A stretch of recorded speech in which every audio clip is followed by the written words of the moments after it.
Now, when you look at a symphony orchestra, it is very much similar to an organization, and many principles that apply to organizations apply to symphony orchestra. Also, you have a music director with his entire paraphernalia of artists, which is very akin to a managing director of the organization. Of course, the director has a group of artists starting from saxophonists, clarionists, pianists, accordionists, vocalists, and each group of artists will be headed by a team leader. And from a corporate perspective, it is something akin to department managers in respective organizations.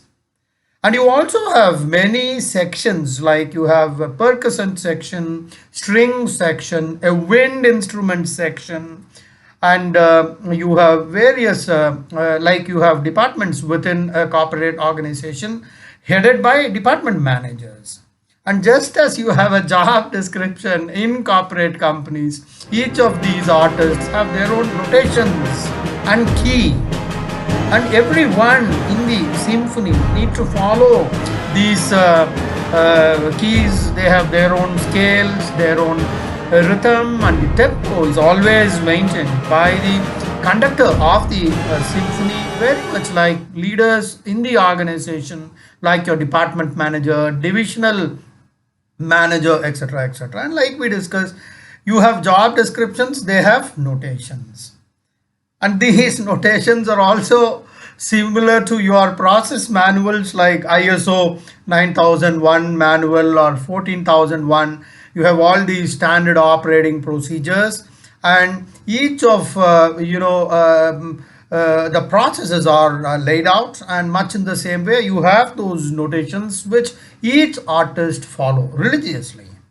And of course, we talked about the conductor or a director who takes the whole project forward. And this is the mechanical aspect of a symphony orchestra. Like you have a corporate company, you have a pecking order, you have a hierarchy, organizational chart. Each department have their own objectives, and you have these balance scorecard, and which measures you have four pillars: your profitability, your finance, sales, manufacturing, and set of quality parameters, etc. But is that all? Is it something like a clock, something like a machine, and you give the key and everything happens like a machine, right?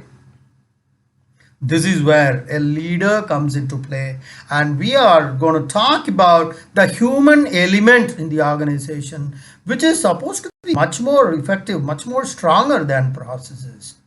Of course, process is important, whether it is an organization or it is a orchestra, because if you don't have that process or that set of established procedures or organized systems, you won't be able to bring out the right outcome, whether it is an organization or an orchestra.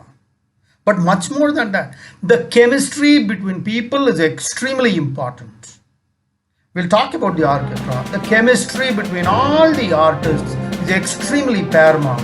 That human touch, that camaraderie, that bond, that harmony, that bonhomie, that brotherhood is extremely important within the team in an orchestra. As you know, in any music orchestra, each of these artists support each other because trust is paramount.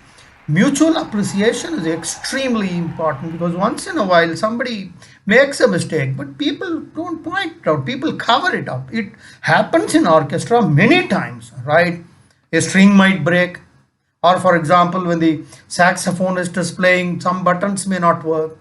Other artists, immediately they come and rescue that guy. Audience do not have a clue of what is happening, and many a times you can have mistakes in notations, but they get over all that. They ensure that the audience sitting in front of them will not come to know of it. They support each other so well, so well. Now, if you look at it, they follow the rhythm, they flow with the swing, they follow the keys, and the final output is that brilliant piece of music that emerges. The rule is very, very simple. You have your key performance indicators, you have your KRAs, key result areas, you have annual performance system, you have that normal distribution. Like here, the final outcome is that beautiful performance, and the KPI is a standing ovation. If there is no standing ovation and if there is no clap for 3 minutes, then you have not done your best. That's a simple KPI for them. The KPI is so simple. There's no room to trade blames, guys. This guitarist did not play the note properly. This accordionist on the seventh note, he played a wrong. There's no room for all this because everyone takes the blame together. And they are aware of it because that decides their success. Moreover, there is a very important aspect, and there is no room for individual brilliance, individual merits. Like you say, this guy in the string section is the best, or this particular girl in the wind section is exemplary, she is indispensable. There's no indispensability, there's no question of all this. You wouldn't even know who is doing what their name is. Ultimately, it is the final performance, that rich piece of music that matters. The credit of the whole thing, the music director takes, right? Much like an orchestra. Even if the best guitarist leaves the orchestra, it doesn't make a big difference because some other guitarist will step in. He knows the required notes, and as long as the director is able to keep the group together and he is able to create that atmosphere, orchestra is one of the best, and they will continue to give the best of the best performance. Now, in the context of an organization, how would you compare the performance in an organization, especially as far as the interdepartmental harmony is concerned, with a musical symphony orchestra? I don't want to comment much on it. I have worked in corporates. You have all worked in corporates, and we know what the undercurrents, what games people play, etc. We have one brilliant guy in every department, and if you don't give him a promotion, he threatens to resign. I don't want to discuss. I'm sure each one of you will have some name coming to your mind. This requires a lot of soul searching and introspection, and I leave that to you. Now, we're going to discuss 5 levels of leadership, and this was an exemplary concept by John Mack.